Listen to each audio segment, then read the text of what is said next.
1, 2, 3, 4.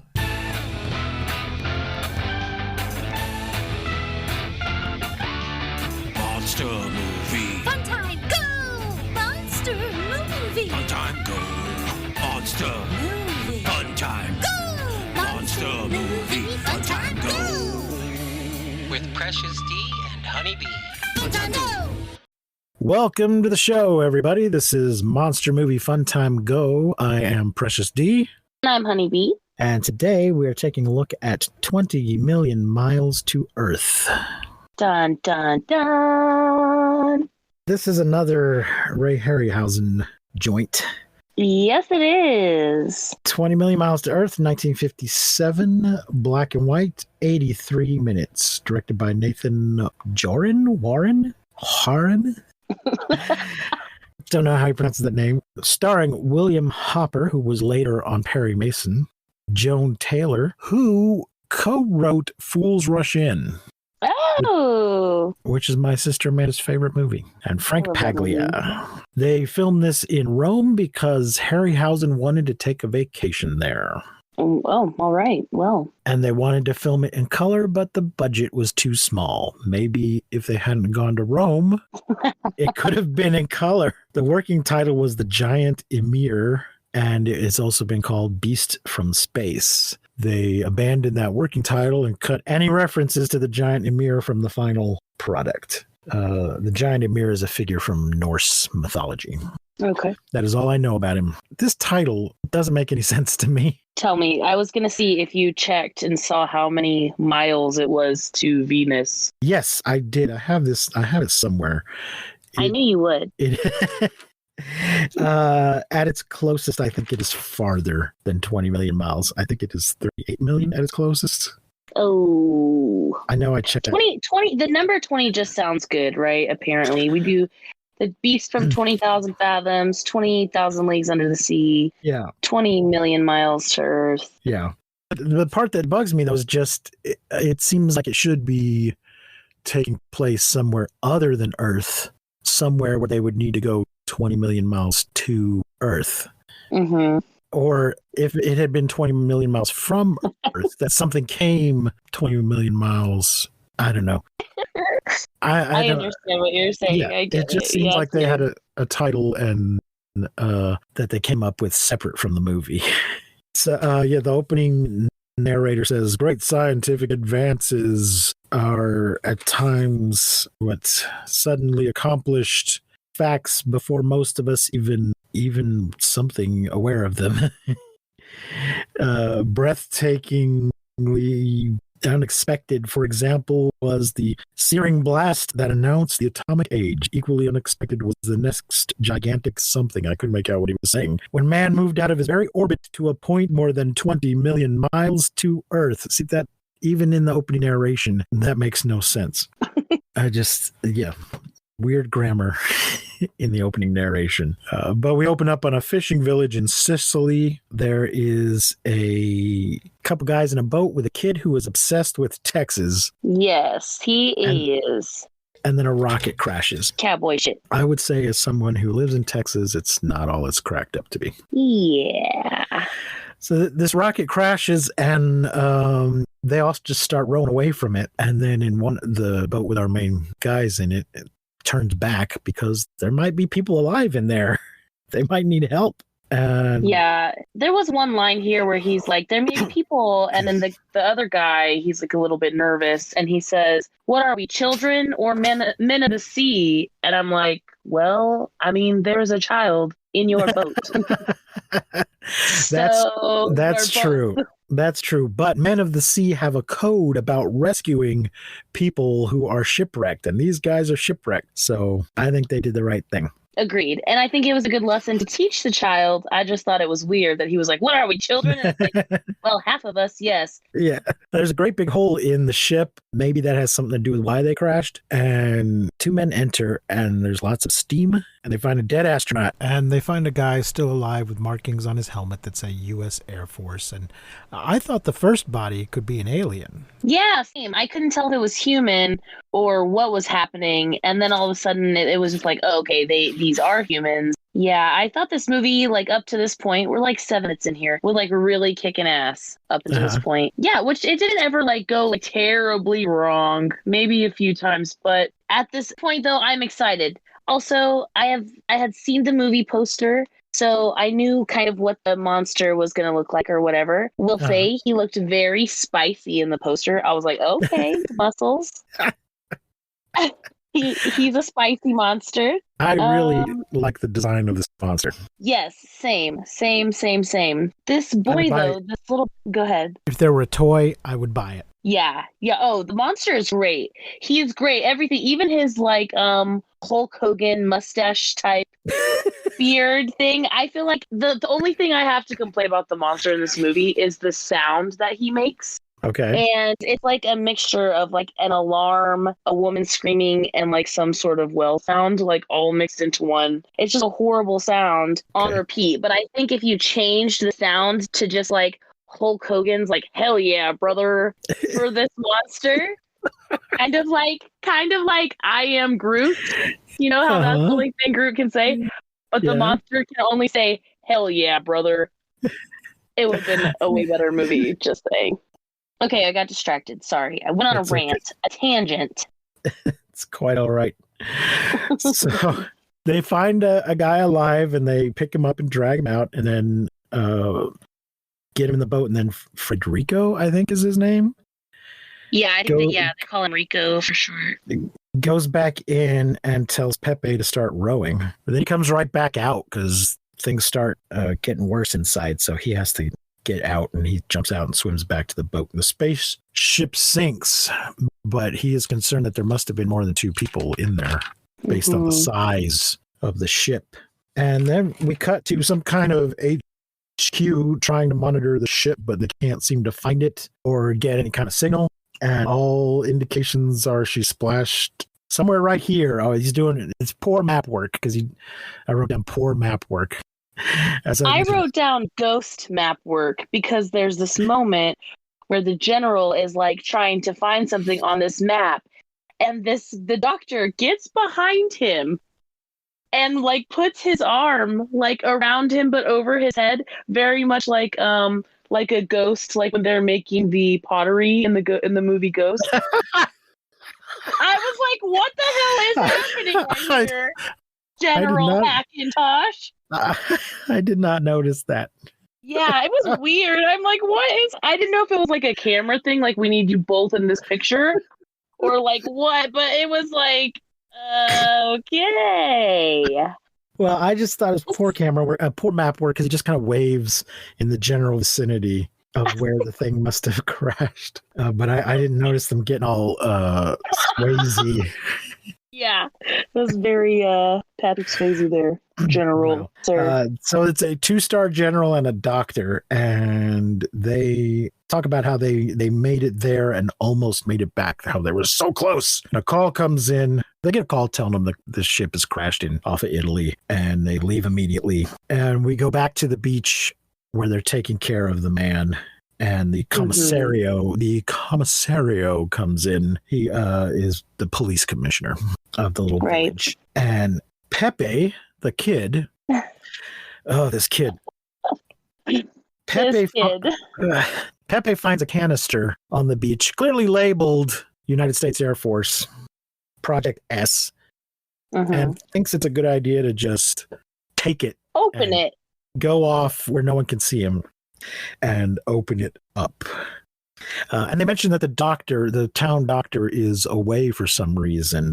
But there's an American and his granddaughter from Rome in town. No, not an American, just a doctor. The doctor seems to be Italian. His granddaughter does not seem to be Italian. They never address that. It might just be the actors couldn't be bothered. But they are in town in their house that they pull behind a car. It's a camper, but these Italians seem to not understand what a camper is. Because they describe it very oddly. So they're going to go see if that guy can help. And Pepe empties the canister. There's some kind of blob. Yeah, like this canister is thing. Yeah, this canister is a foot and a half. Yeah, I think it was. And he opens it up and dumps this cylindrical sort of glob and wraps it up in his jacket and then leaves the canister. I don't know why he thinks that's a better way to transport it. Maybe I don't either. I'm confused at how many people touch this gooey blob thing and then like touch their face or touch like don't even. It's just so strange to me. Maybe that's like with my new COVID eyes. I don't know, but I was like, why is everyone just like touching this and then not washing their hands or like carrying, like they're just touching everything after they touch this unknown substance. So, anxiety. But maybe he takes it out because he just wants to hide where it came from.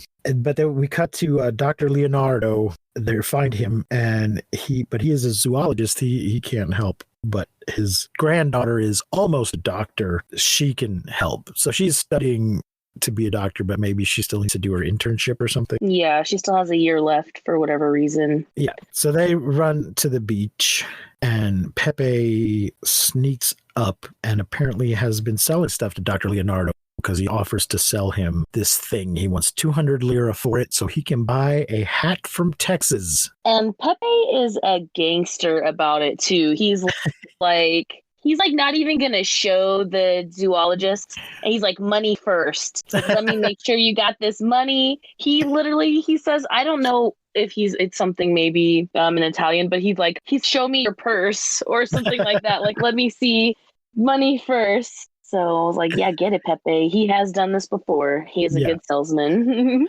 So he shows him the thing, and the doctor asks where he got it, and he says from the sea, which is really leaving out some important information there. Yeah. That first it fell into the sea from a rocket. He has to know it's from this rocket. He can't be confused about where it came from. Right. God, this damn kid. At the hospital, the astronaut waits, so that he agrees he buys the thing for the 200 lira. Yeah, but also, can we just say that before he goes, he says something to Pepe, the zoologist guy says, like, this better be worth my money or I'm coming after you, and puts like a finger gun up. I was like, what the fuck? Did he just threaten Pepe? Like, if this wasn't worth his money? Maybe he's just trying to play along with his cowboy obsession. Oh, that makes way more sense. Okay, yeah. I was like, wow, that's a little rude. And at the hospital, the astronaut wakes up and tries to wake up the other. I guess it wasn't clear. They actually dragged two guys out of the ship. Yeah. But one of them is much more hurt than the other. And he tries to wake up the other guy, but he can't. He's much more wounded. And this guy just assumes that Marissa, the zoologist's granddaughter, is a nurse. And here's where we find out she has no accent.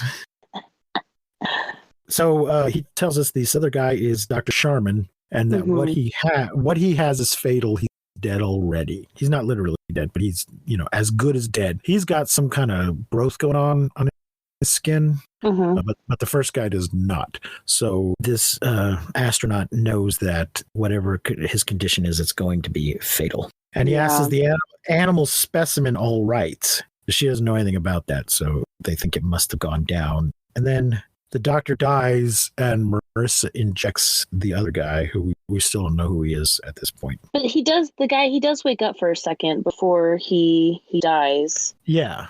He wakes up and says like a few weird things. Oh, did we make it? Or are we gonna make it? And he's like, we already made it. We're here. And he's like, yeah. So he has like a small interaction with this Dr. Sharman dude before he dies. He has a few last words. And I guess he gets to find out that he dies on Earth, dies at home. Yeah. So I suppose that's comforting. Which may be comforting if you, yeah. There's a part here where where the man and the woman have this like unpleasant moment, and she says, you better get some sleep.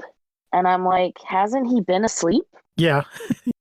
Yeah. Hasn't he been sleeping for a while? I mean, are we like waiting for him to wake up? That's just movie answer for everything. Does she tell him in this scene that she's almost a doctor? Yes. Because he keeps throwing that back in her face.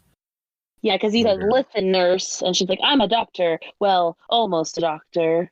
Yeah. Yeah. And later he's like, okay, miss almost a doctor. Yeah.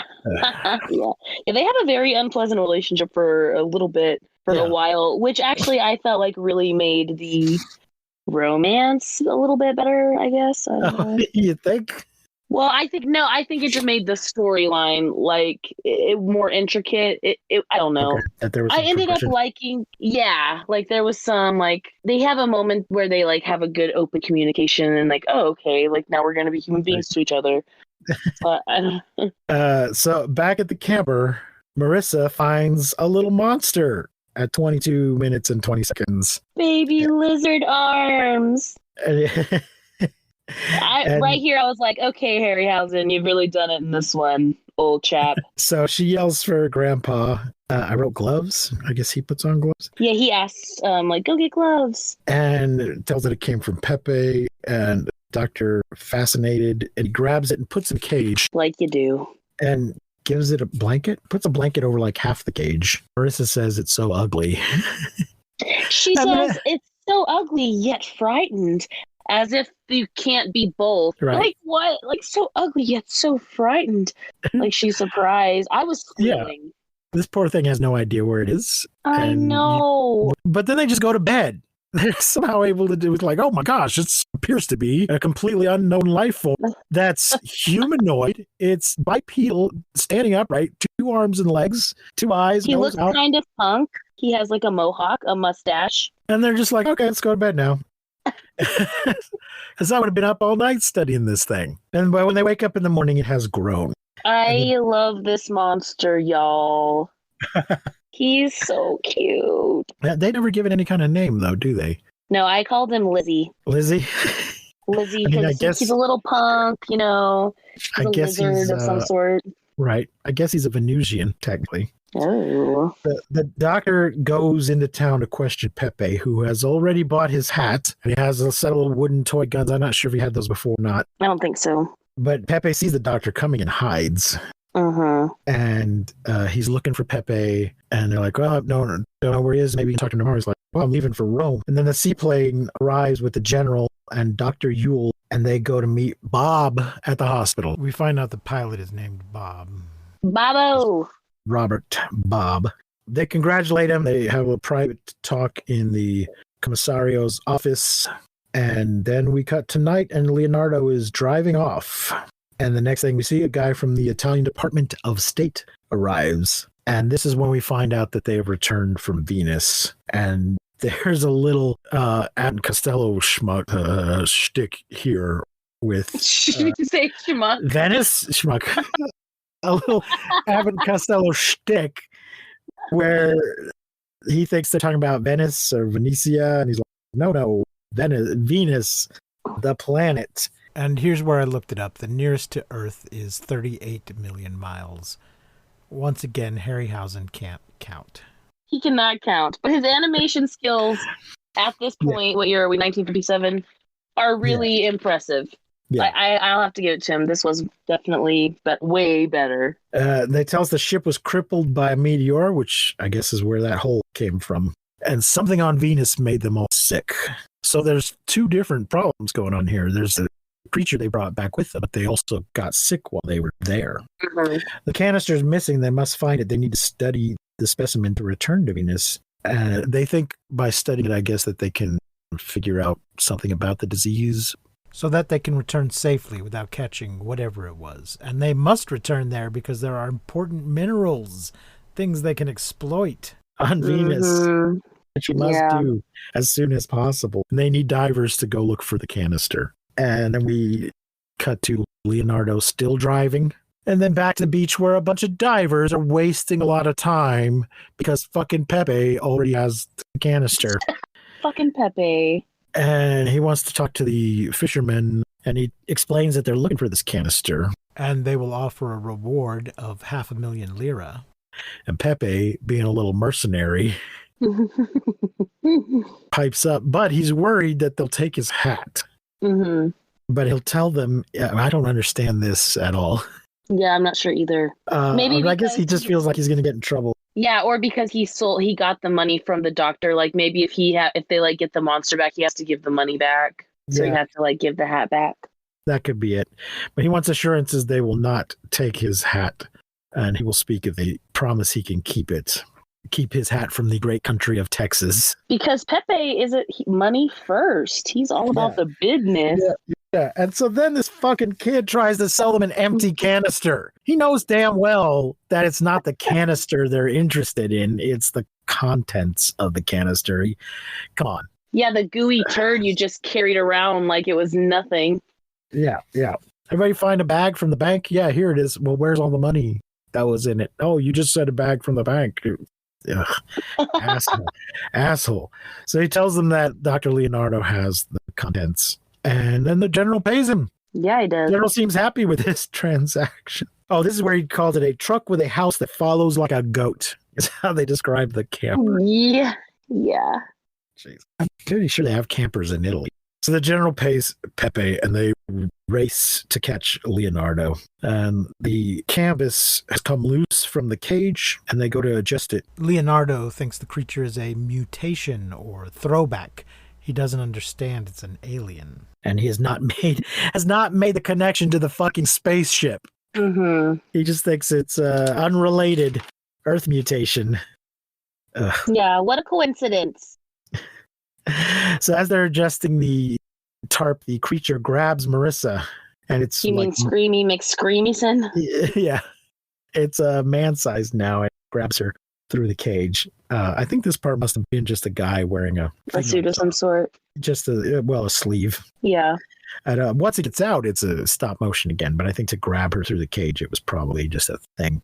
This is also where I got a good look at Lizzie's junk. If anyone was wondering, it looks like Barbie or Ken. Yeah. Who's a lizard? They could have things that, tuck up inside, I think. Yeah. I was just like, weird. He really does look like a doll. Yeah. And he escapes. And she mentions that his claw was hot. It kind of burned her a little bit. I don't think it was enough to leave a mark, but so yeah, he's giving off a lot of body heat. And Bob and company arrive, and Bob acts like a jerk. Yeah, like a real douche nozzle. Almost a doctor. Yeah. Leonardo explains about the creature and creature gravy. I don't know what the hell I wrote here. What does it say? It kind of looks like creature gravy, but I know that can't be. Creature get away, maybe. Growing. He explains about the creature growing. Creature gravy. Bob won't explain anything, and they go look for the creature.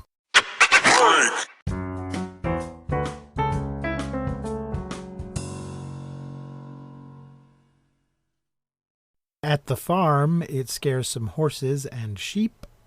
And looks like it's going to eat a straggler, but then it hears a dog and goes away from the sound or towards the sound of the dog. Yeah, he goes towards the sound. It looks like to me like he's like, at first you think like, oh shit, is he going to eat the cattle? When he sees the cattle, then he sees the sheep, but he's just kind of looking around like, it seems like he's like, where the hell am I? Like, where's my family? Yeah. Like he was just born here. He was like, and now he's growing. And so I think he's just looking for somewhere to belong. Like he's just looking for a safe place and like seeing other animals. Like, are you my mom? No. Are you my mom? No. Like that children's book? Yeah. Okay. But he doesn't want to eat any of them though. Even this like straggler, he walks away, he goes and finds the dog. And then I just want to say, the dog is doing his job. I know he attacks him, he's doing his job as a dog. Yeah. But he doesn't seem violent. He just seems confused. And then he eats like chicken feet or something. Yeah, I wrote down he eats some grain, but then later on they mention him eating sulfur. So I'm wondering if those bags were supposed to be sulfur. But I want to know how he's growing so much when he's not taking in any food. They later say that the Earth's atmosphere boosts his metabolism somehow. Right, but he still needs fuel to grow. He can't just create mass out of nowhere. Except unless they're from Venus. Yeah. It happens all the time in these movies. But it's a conservation of energy problem. You can't just create something out of nothing. But he goes into the barn to get away from the dog and scares horses and chickens, and then tears open the bag, eats the grain, and then the dog attacks, and the farmer comes investigating with gun, and he's Carlo, which apparently is the dog. Poor dog is hurt, but not dead. And then Bob arrives. And the beast is up in the loft. Bob spots it. Bob comes up, so the farmer's in there with his gun, and he's like, oh, what's going on here? And there's something behind him. Oh, it's Bob. And Bob sees the creature Up in the loft and says, let's back out quietly. we have to take it alive. Get a cart and a pole. I don't know where this cart with a giant circus cage on the back came from, but they found one and they bring it in. And Bob says it's not ferocious unless provoked. So I guess maybe they encountered some of these while they were on Venus and then stole a larva of one of them. Yes, exactly that. Yes. So that they could find out how, so that they could figure out how they could survive on Venus, how they could breathe or whatever and not get sick. Yeah. And America. Bob tries to prod the beast into the cart with a pole, and he fails. And the farmer stabs it with a pitchfork. and there's a fight, and Bob hits it with a shovel and then shoots with a rifle. And this beast seems pretty determined to kill the farmer. Yeah. The commissario also shoots, and they retreat and shut the barn door, but they don't have anything to bar it from the outside. I don't think. They just shut it. And the beast breaks out of the back of the barn. It's not clear to me if the farmer is dead. I think so. I mean, I assumed he was dead. There was blood. I never did write down a kill. Oh, no, I do have a death count. Looks like I ticked them off as we go. I don't remember if I was counting the dead astronauts, though. I have a total of 9 dead. That can't be right, because there was 8 astronauts that were dead, that died. Well, no, I don't know if I mean the 2 that we saw dead. This death count isn't all astronauts. This must be one we saw on screen. I don't know. We'll see as we go.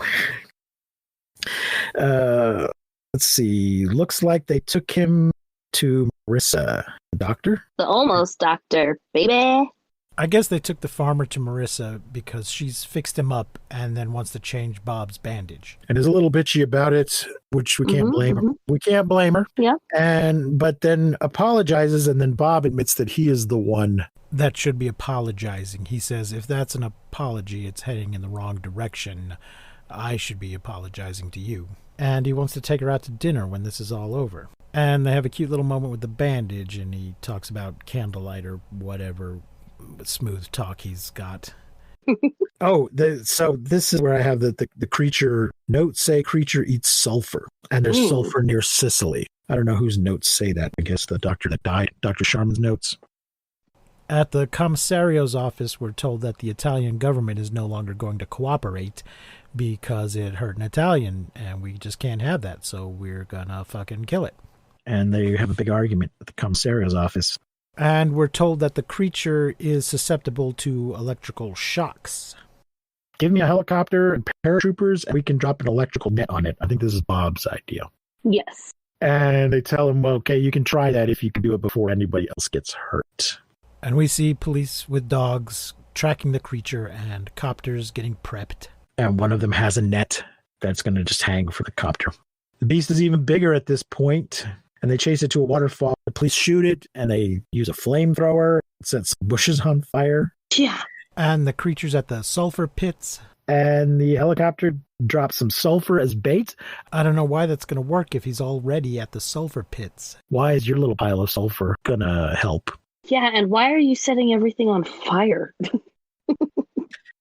The chopper hovers low, and what looks like stock footage of soldiers with weapons getting out of... This is one of those sort of army transport helicopters. And lands soldiers with boxes unload. They unload boxes from the helicopter. But yeah, there was something about the quality of the footage that made it look like this is stock footage of real army guys, not something they filmed in the movie. They drop the net and catch the creature. So this is weird. The net is not already electrified. Yeah. They drop the net, and soldiers run up and stake it to the ground, and then they hook up some kind of battery arrangement and shock the beast. Yeah. Which seemed risky, but it worked.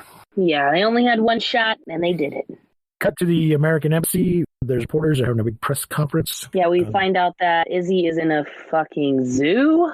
The president has authorized the general to release the full story. A rocket went to Venus with 17 men, and on return flight plunged into the sea, and there's only one survivor. And a monster from Venus held captive here. And they will select 3 reporters from the press corps to go to the zoo to observe the monster, and they will share the story with everyone else. Right.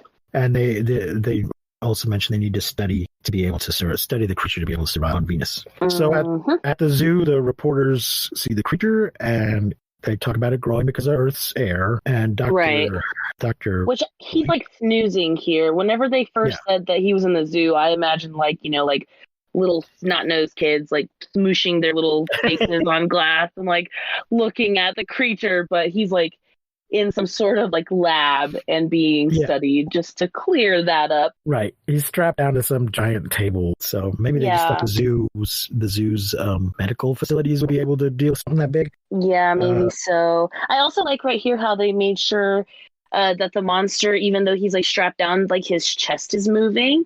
I was like, okay, Harryhausen, I'll see you. Dr. Blankford? Who is an expert anesthesiologist, is keeping the monster asleep. And Dr. Kiroku assists Dr. Yule. They tell us the creature's olfactory system is more highly developed than anything on this planet. I don't know that this comes into play at any point. It doesn't, which is weird because I thought it would, because he's like specifies that the creature has no lungs and no heart. Yeah, which is why they have such a hard time killing it, because there's no vital organs. It's just sort of, I don't know, spongy all over. Yeah. So Dr. Leonardo is now part of the project. This is another situation that we've seen in many of these movies now, where just because somebody was there, they just keep moving up the chain as the story moves forward and get incorporated into whatever stage the project is in. Mm-hmm. So, I mean, he's a zoologist. Probably good to have him on board. But yeah, just because he was there, he's now officially part of this project. And Marissa and Bob are very friendly now. There's some very friendly. She wore a pearl necklace. Seriously, she is wearing a pearl necklace.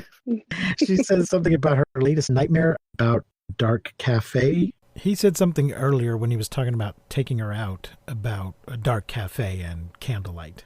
And then she says something about her latest nightmare involving a dark cafe, and pretty soon the candle will burn out, which is a pretty weird way of saying, when are you going to ask me out? Yeah, she's like, time is running out. This candle is burning. Yeah, and I had a nightmare about it, though. That's just weird. I guess the nightmare is that the candle will go out before we have a chance to have our date. Mm-hmm. Yeah, that we're going to be, the aliens are all going to come and... That distresses me so much that we won't go out. That I characterize it as a nightmare. Yeah, awkward. So they tell us the creature has a respiratory filter that blocks poisonous vapors. Which Venus is full of. And we've been able to replicate it. So that's useful, I guess. One of the reporters asks about a rumor that gunfire doesn't affect it. And that's when he tells us it has no organs. Just a series of small tubes all through his body, so bullets can't hurt it. But yeah, I guess everything's just sort of a spongy kind of thing, and you can't hurt one section of it enough to make the whole body shut down. Mm-hmm. There's no major organs to damage. Which, as far as beasts go and monsters go in these movies, I will say chef's kiss. So that some piece of equipment is being moved up to the platform. Mm-hmm. Not clear why wasn't it already in place, but it hits a light and everything gets fucked up. Somehow they were using electrical current to keep the creature sedated. Mm-hmm. And when this happens, the current gets cut off.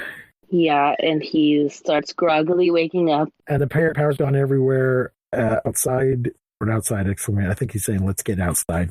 Mm-hmm. Bob has to go back for Marissa, because apparently everybody left but her. She's the only one who isn't able to get out for some reason, so he goes back for her.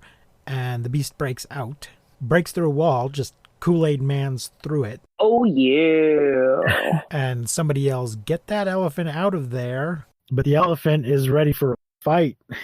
Yeah, which was confusing to me because elephants aren't aggressive. I think they can be if you scare them or starve. I mean, elephants kill people sometimes.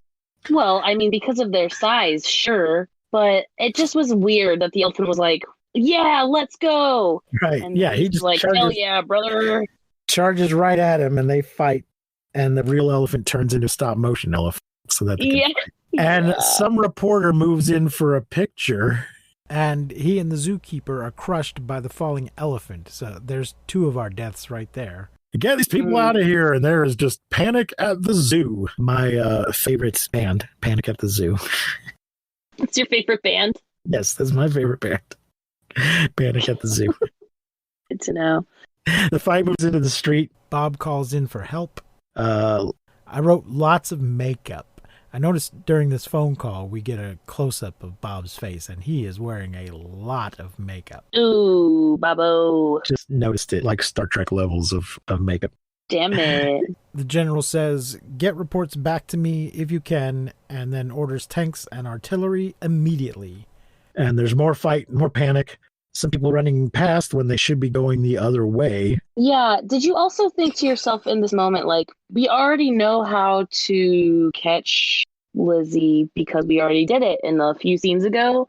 Remember when we had the net and Yeah. we did the thing and that, like, worked? So what the fuck are we doing now?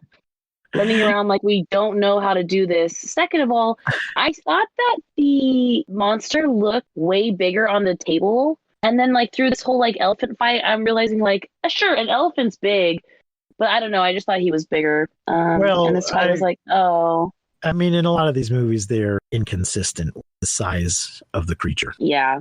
So it could have been a mistake. But Yeah, yeah, this was the worst part.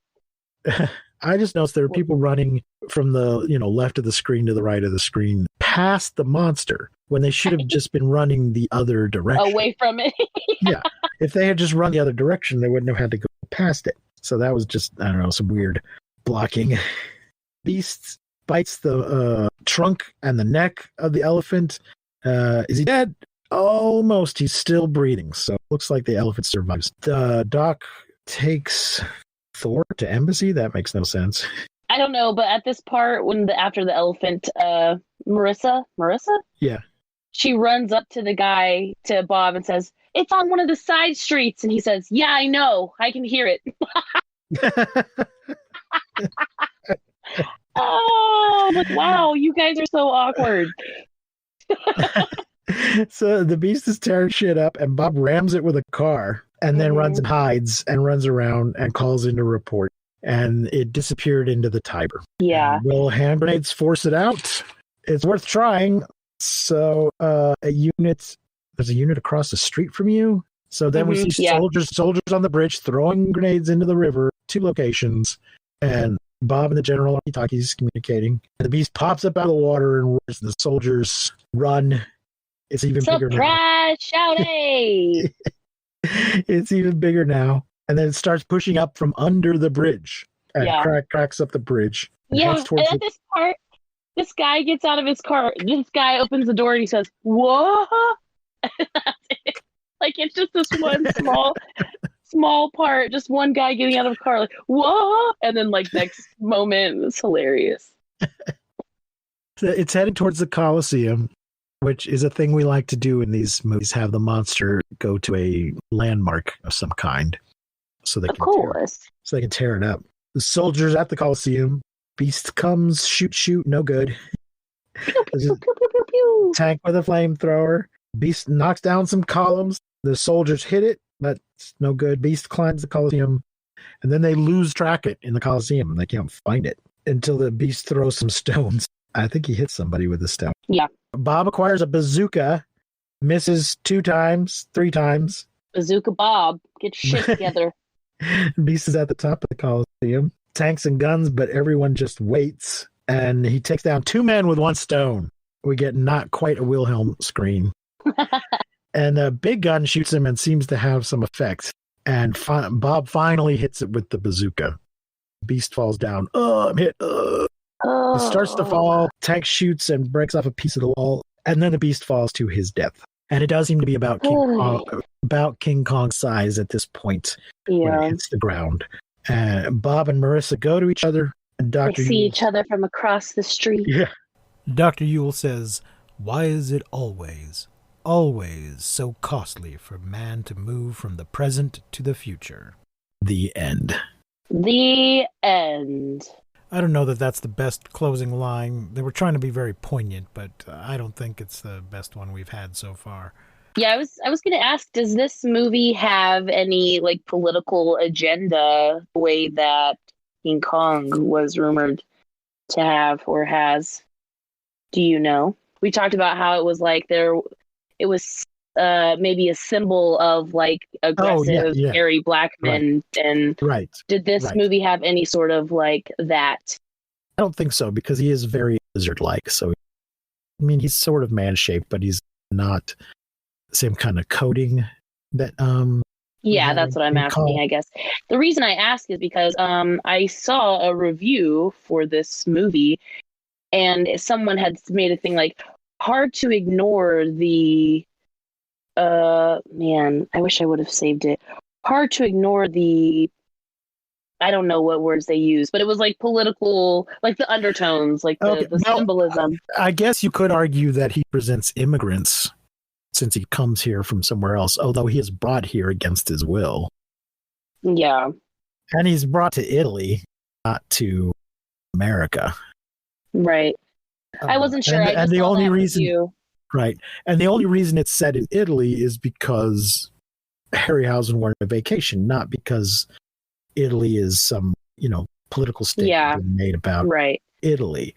But I suppose you could see it as an immigrant sort of coming in and tearing shit up. Mm-hmm. But I don't know. I don't think that analysis really holds up. Yeah, I wasn't sure. Also, there were people of color in this movie, but still no black people. The only time that we have seen black people, they have been portrayed terribly so far. Right. So by people of color, you mean Italians? Yeah, well, yeah. I mean, Italians, depending on the context, are sometimes treated as white and sometimes as if they're not. Right. Semi-white. Yeah, passing. They can pass as white. Well, still, we have the the white guy is still the hero of the movie. The little boy who looks brown wants to be from Texas. So I feel like there is still those like things. We're still obviously in the 50s because you can like see these things. But I read that review and I was like, oh, I wonder if there is some sort of, and I figured that you would know if there was. It didn't seem like anything overt to me, but if you can find that and send it to me later, I'll take a look at it. Cool. And that's our show for this week. Thank you for joining us, and don't forget to join us throughout the month of October for the 31 Days of Horror Marathon that I will be undertaking. I'll have some special guests for that. And then Honeybee will join me at the end of the month for a special Halloween episode. Woo! Be sure to join us for all of that. As always, we will not see you, but you will hear us next time on Monster Movie Fun Time Go. You've been listening to Monster Movie Fun Time Go. If you enjoyed the show, please rate and review us on your podcasting platform of choice. Our theme song is by the Texicano folk rock punk featuring Lita Lopez. You can support the show, find links to our social media, and even leave us a voice message at anchor.fm/MNFTG.